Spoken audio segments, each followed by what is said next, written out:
ഇത് എന്താ മനസ്സിലായി, കസേര, പൊട്ടിയ കസേര. എങ്ങനെ പൊട്ടിയെന്ന് ചോദിച്ചാൽ, ഒന്ന് ഇരുന്ന് വെച്ച് സൈഡിൽ നിന്നൊരു ഫോൺ വന്ന് പെട്ടെന്ന് ചരിഞ്ഞങ്ങോട്ട് ഫോൺ എടുക്കാൻ നോക്കിയത് കട്ടപ്പട്ടയെന്നൊരു സൗണ്ടും കേട്ട് താഴോട്ട് പോയി. ദൈവകൃപയാൽ ആ സൈഡിൽ വേറെ സെറ്റി ഉണ്ടായിരുന്നുകൊണ്ട് ഞാനെപ്പോഴും ബാക്കിയല്ല.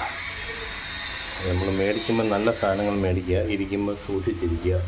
പിന്നെ ഇത് ഞാൻ പറയട്ടെ, ഇത് മുതൽ തന്ന സാധനം 2004 മറ്റോ ബാംഗ്ലൂരിൽ നിന്ന് മേടിച്ച സാധനം.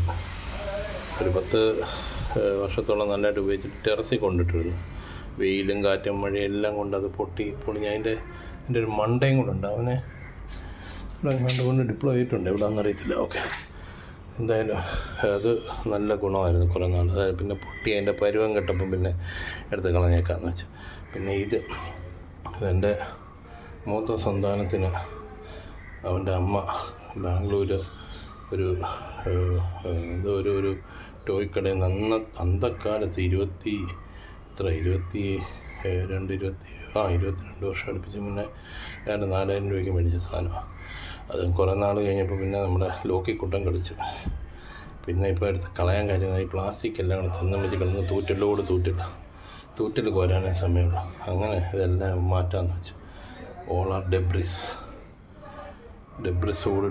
പക്ഷേ ഇതിനകത്ത് ഒരു തമാശ എന്ന് പറഞ്ഞാൽ ഇത് സാധനം ഇപ്പം ഞാൻ മണ്ണ് കോരാനെടുക്കും.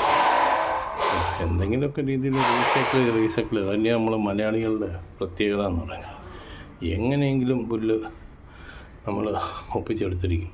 എൻ്റെ ഒരു പ്രത്യേക രീതി എന്ന് പറഞ്ഞാൽ ഈ കുപ്പിയെല്ലാം ഞാൻ കിഴിച്ച് അതിനകത്തൊക്കെ ചെടി നട്ട് അങ്ങനെയൊക്കെ ഞാൻ ചെയ്യും.